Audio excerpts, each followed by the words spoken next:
नमस्कार दोस्तों, आप सभी का हिंदी डार्केस्ट फैक्ट्स में फिर से स्वागत है। आज मैं आपके लिए छठा चैप्टर लाया हूं एक और असली डार्क वेब स्टोरी का। इसके अंदर हम एक सच्ची घटना सुनेंगे डार्क वेब के बारे में और केस स्टडी को अच्छे से डिटेल में पढ़ेंगे। तो आइए अब हम बढ़ते हैं इस घटना की तरफ। ये घटना 2013 में स्वीडन में स्टॉकहोम में हुई थी एक शख्स के साथ। लड़के का नाम था नोआ और उसकी उम्र रही होगी 22 साल की तब के टाइम। तो एक कंपनी थी 2005 में फाउंड करी हुई स्टॉकहोम के अंदर, उसका नाम था क्लारना। तो वो एक ग्लोबल टेक कंपनी थी बैंक की, जो प्रोवाइड करती थी फाइनेंशियल सर्विसेज जैसे कि डेब्ट कलेक्शन, ऑनलाइन स्टोर फ्रंट्स और क्रेडिट पेमेंट्स और वगैरह वगैरह। तब के टाइम नोआ का 3rd ईयर था और वो अपनी कंप्यूटर इंजीनियरिंग को खत्म करने से दूर नहीं था। तो उसकी फैमिली उसे फोर्स करती थी कि कोई पार्ट टाइम जॉब कर लो तब के लिए, क्योंकि उनके पास पैसों की बहुत ज्यादा कमी थी तब के टाइम। नोआ का सिर्फ एक ही सपना था कि वो बड़े होकर फुटबॉल टीम में लेफ्ट विंगर बने रोनाल्डो की तरह और अपनी कंट्री को रिप्रेजेंट करते हुए अपनी फैमिली को प्राउड करे और अपनी छोटी बहन और माता पिता को एक कंफर्टेबल लाइफ दे सके। क्लारना कंपनी अपने यंग एम्प्लॉयज को रिक्रूट करना चाहती थी, तो उन्होंने लिंक्डइन के अंदर 15 एप्लीकेंट्स के लिए ओपन करी थी जॉब पोजीशन। उस कंपनी को पता था कि इन यंग एम्प्लॉयज के अंदर इतना ज्यादा एक्सपीरियंस तो होगा नहीं, तो उन्हें छोटी छोटी पोजीशंस में लगा दे। तो एक पोजीशन होती है बैंक के अंदर, उसका नाम था कंटेंट राइटर। उसके लिए नोआ का सिलेक्शन हो गया था और उसका इंटरव्यू था 2 दिन में। इंटरव्यू सक्सेसफुल रहा और उसके बाद उसकी जॉब शुरू हो गई। तो उसकी टाइमिंग लेट नाइट की थी क्योंकि वो दिन भर कॉलेज में पढ़ता था। उसकी जो क्लासेस होती थी वो सुबह 8:30 बजे से शुरू होती थी और दिन के 3 बजे तक चलती थी। और उसके बाद वो फुटबॉल की प्रैक्टिस के लिए जाता था। प्रैक्टिस से वो 6 बजे लौटता था घर और उसके बाद वो अपनी इवनिंग शिफ्ट के लिए चले जाता था बैंक में। उसकी इवनिंग शिफ्ट 6:30 बजे से शुरू होती थी और जब तक बैंक खुला रहता था वो वहीं पर रहता था तब तक। बैंक की खुली रहने की मैक्सिमम टाइमिंग रात के 11:30 बजे से 12 बजे तक होती थी। और जो उसका ऑफिस था क्लारना का वो 3 किलोमीटर दूर था, तो वो वहां से सिर्फ पैदल घर लौटता था। आते आते वो थोड़ी जॉगिंग भी कर लेता था और अपनी फुटबॉल प्रैक्टिस के लिए थोड़ा उसका वर्कआउट भी हो जाता था। तो ऐसे ही कुछ हफ्ते निकल गए और वो बहुत ज्यादा थक गया इस जॉब से। तो उसे सिर्फ संडे को बैंक हॉलीडे के लिए छुट्टी मिलती थी। उस टाइम पे वो बहुत ज्यादा फुटबॉल खेलता था और वो कभी कभार सोशल मीडियाज में बैठता था। जब वो सोशल मीडियाज में बैठता था तो वो बहुत ज्यादा वीडियो कॉलिंग और चैटिंग करता था स्ट्रेंजर से, क्योंकि वो उसकी एक आदत सी बन गई थी और वो बेचारा बहुत ज्यादा अकेला फील करता था।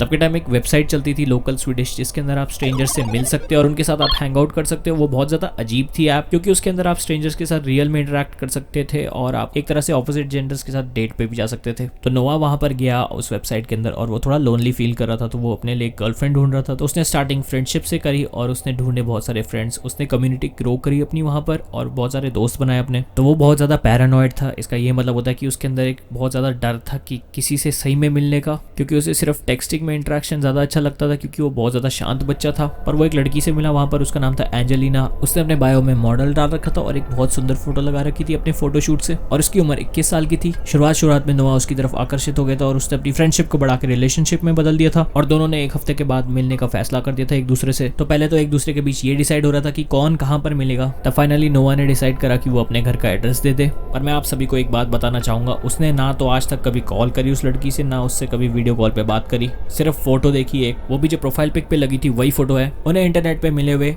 कुछ ही हफ्ते हुए थे और उनका जो रिलेशनशिप था उसे हुए हुए सिर्फ 1 ही दिन हुआ था कि नोआ ने उसे अपना एड्रेस दे दिया और उसके बाद लड़की ने बोला कि मैं तुमसे मिलने आऊंगी और वगैरह वगैरह। तो 1 हफ्ता हो चुका था और उसके बाद वो दिन आ गया था जिस दिन नोआ के घर वो लड़की उससे मिलने आने वाली थी। उसने अपनी फैमिली को भी बता दिया था कि ये लड़की मुझसे ऑनलाइन मिली थी और आज मैंने उसे डिनर के लिए इन्वाइट करा है। वो उसने पहले से रेडी रखा था सब कुछ। तो शाम के 5 बज चुके थे और वो लड़की को मैसेज कर रहा था और लड़की का कोई जवाब नहीं आया, पर वो ऑनलाइन बैठी हुई थी। तो थोड़ी देर बाद उसका जवाब आया और उसने बोला कि मैं जल्दी आने वाली हूँ। और नोआ थोड़ा सा अपसेट था उससे और डिसअपॉइंटेड था कि उसने बिल्कुल जवाब नहीं दिया और तब से ऑनलाइन बैठी है। तो वो बोलने लग गई कि आई एम सॉरी और उसके बाद वो बताने लग गई कि उसके साथ कुछ अजीब बात हो गई जब वो घर से निकल रही थी। कुछ घंटों बाद वो माफी मांगने लगी उससे और उसने अपना एड्रेस दे दिया और उसने बोला कि प्लीज नेक्स्ट टाइम कर लेते हैं, ये चीज हम थोड़ा पोस्टपोन कर लेते हैं, मैं कुछ चीजों में फंस रखी हूँ। तो नोआ ने उसे माफ कर दिया और उसके बाद अपनी फैमिली को बोला कि वो आज नहीं आने वाली, तो अब हम सब साथ में ही डिनर करेंगे, कोई प्रॉब्लम नहीं है इस चीज में। तो एक चीज अजीब सी नोटिस करता था कि वो लड़की हर वक्त ऑनलाइन रहती थी और उसका कोई जवाब नहीं आता था। तो वो वैसी उसकी ऑनलाइन फ्रेंड थी, तो उसे थोड़ा सस्पिशियस फील हो रहा था। उसे थोड़ा डर लग रहा था इस चीज से कि वो कौन है। उसे याद आया कि उस लड़की ने उसे अपना एड्रेस दिया था, तो उसने डिसाइड किया कि उस एड्रेस पे बिना बताए उसे जाए और सब दूध का दूध और पानी का पानी कर दे। तो उसने डिसाइड किया कि वो इस विजिट को सरप्राइज विजिट रखे और अपने पापा की कार में जाए। जो लोकेशन उस लड़की ने दे रखी थी वो ज्यादा दूर नहीं थी, उसके घर से सिर्फ 6 किलोमीटर बाय कार थी। तो उसने अपने पार्ट टाइम ऑफिस के अंदर बोल दिया था कि मैं दिन का शिफ्ट करूंगा और कॉलेज से डे ऑफ रखेगा ताकि वो इवनिंग में उस लड़की के घर जाए। और उसने बोला कि ये सिर्फ 1 दिन के लिए है और आगे से ऐसा कभी नहीं होगा। तो वो इस चीज के लिए माफी मांगना चाहेगा अपने ऑफिस से। तो उसका जो वर्क स्ट्रेस था वो भी बहुत ज्यादा कम हो गया था 1 दिन का ऑफ लेने से। प्लस जो उसका कॉलेज का काम था सब कुछ वो 1 दिन के लिए भूल गया था और वो सिर्फ उस लड़की के घर जाने के बारे में ही सोच रहा था। तो उसने जल्दी उठने का डिसाइड करा सुबह और उसके बाद उस लड़की को मैसेज करके बोलने का कि वो कैसी है और नॉर्मल जो कैजुअल कॉन्वर्सेशन होती है वो सब। और उसने इस लड़की से एक सवाल पूछा कि वो आज शाम को फ्री है या नहीं, और उस लड़की ने बोला कि हाँ मैं फ्री हूँ और मैं मैसेज पे बात कर सकती हूँ। तो सो डोंट वरी। फिर उसने दोस्तों को कॉल किया और पूछा कि अगर वो आज छुट्टी पे हैं या फ्री हैं, क्योंकि वो फुटबॉल खेलना चाहता है और वो दिन भर फुटबॉल खेलेगा। पर सब ने मना कर दिया इस चीज़ से, क्योंकि वो एक वर्किंग डे था। पर उसका एक दोस्त था, वो आ गया। वो दिन भर अपने दोस्त के साथ फुटबॉल खेलता रहा और उसने उस दोस्त को बताया कि वो इस लड़की से ऑनलाइन मिला था और वो आज उससे मिलने जा रहा है। उसके दोस्त का नाम था फर्कस, ये एक यूरोपियन नेम होता है। उसका दोस्त उसे खुश नहीं दिख रहा था और थोड़ा सा सस्पिशियस फील कर रहा था इस बात को लेकर, तो उन्होंने गेम रोक के साथ में बैठ के बात करने का सोचा। फर्कस ने पूछा नोआ से, क्या मैं एक पिक देख सकता हूँ लड़की की? नोआ ने बोला हाँ क्यों नहीं। और उसके बाद नोआ ने उसे लड़की की फोटो दिखा दी और उसके बाद फर्कस के मुंह से सिर्फ एक ही सवाल निकला, क्या तुम्हारे पास लड़की की कोई और पिक्चर है?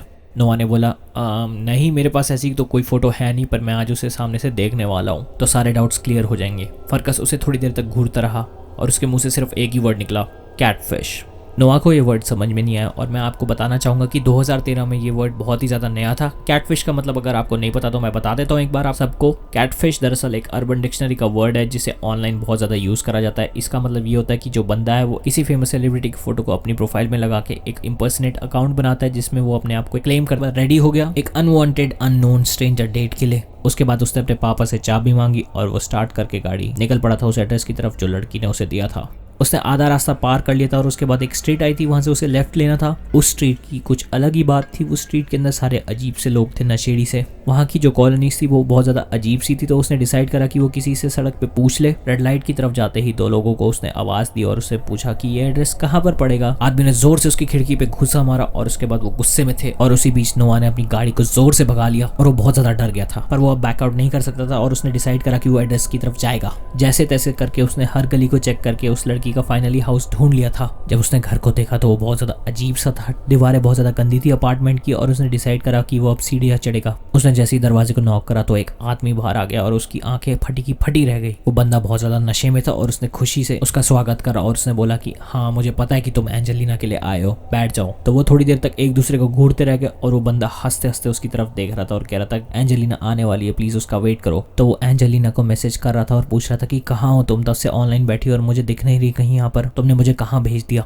सामने दूसरे आदमी का भी फोन पड़ा हुआ था, तो उसने डिसाइड करा कि वो किसी तरह से उसे इस रूम से 2 मिनट के लिए ही भगा दे। तो नोआ ने बोला क्या आप मेरे लिए थोड़ा सा पानी ला सकते हैं, क्योंकि मुझे बहुत ज्यादा प्यास लग रही है। उसने बोला क्यों नहीं, और उसने अपना फोन टेबल पे रख दिया था उस आदमी ने। और उसी वक्त जो नोआ ने मैसेज लिखा हुआ था वो एंटर प्रेस करा और उसी वक्त नोटिफिकेशन बेल बज गई उसके मोबाइल की और उसे समझ आ गया कि यही बंदा तब से मुझसे बात कर रहा था एंजेलिना बनकर। अब तो वो बुरी तरह से फंस चुका था इस रूम में, क्योंकि वो दरवाजा लॉक था, पर उसने भागने की तरकीब अभी तक नहीं सोची थी। और उसे याद आया कि फर्कस ने सही बोला था कि ये कैटफिश नामक चीज सच में होती है। जब वो आदमी पानी लेके वापस आया तो वो उसकी तरफ देख के हंसने लगे और उसने बोला एक बात बताऊं, उसे पता था कि ये बंदा झूठा है, ये बंदा ही वो लड़की बन के बात कर रहा था उससे। तो उसने किसी तरह से उस आदमी के साथ बात जारी रखी और साइड बाय साइड वो अपने मोबाइल में पुलिस का नंबर मिला रहा था और एड्रेस दे रहा था। ये पुलिस ने बोला कि वो 5 मिनट के अंदर उस एड्रेस के अंदर पहुंच जाएगी, तब तक प्लीज सेफ रहना। नोआ ने पूछा कि क्या मैं आपका टॉयलेट यूज कर सकता हूँ आपकी बात जानने से पहले, और उसने गहरी आवाज में बोला क्यों नहीं, पर खून का ध्यान रखना। नोआ बहुत ज्यादा कंफ्यूज हो गया था और वो डर रहा था कि उस बाथरूम के अंदर ऐसा क्या है,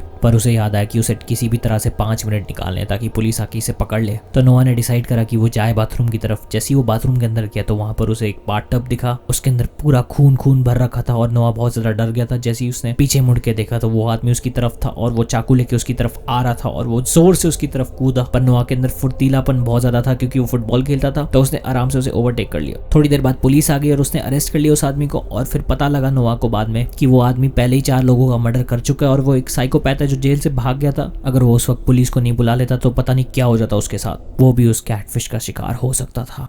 आई होप आप सभी को कहानी पसंद आई हो। अगर पसंद आ गई तो प्लीज लाइक करना, शेयर करना और सब्सक्राइब करना मत भूलना। 400 से ऊपर सब्सक्राइबर भी हो चुके हैं और मैं इस चीज से बहुत ज्यादा खुश हूँ कि मुझे अच्छा रिस्पॉन्ड मिल रहा है इस चैनल के अंदर और इतना ज्यादा प्यार मिल रहा है कि 8000 से ऊपर व्यूज भी हो गए थे पिछले 28 दिनों के अंदर। वो बहुत ही ज्यादा बड़ा अचीवमेंट है मेरे लिए, तो इस चीज के लिए बहुत ज्यादा धन्यवाद आप सभी का। अब मेरी मुलाकात आपसे अगली वीडियो में होगी, तब तक के लिए प्लीज अपना ध्यान रखना, सेफ रहना, अपने हाथ धोते रहना और अब मैं जल्दी लौटूंगा एक और नई डार्क वेब स्टोरी के साथ।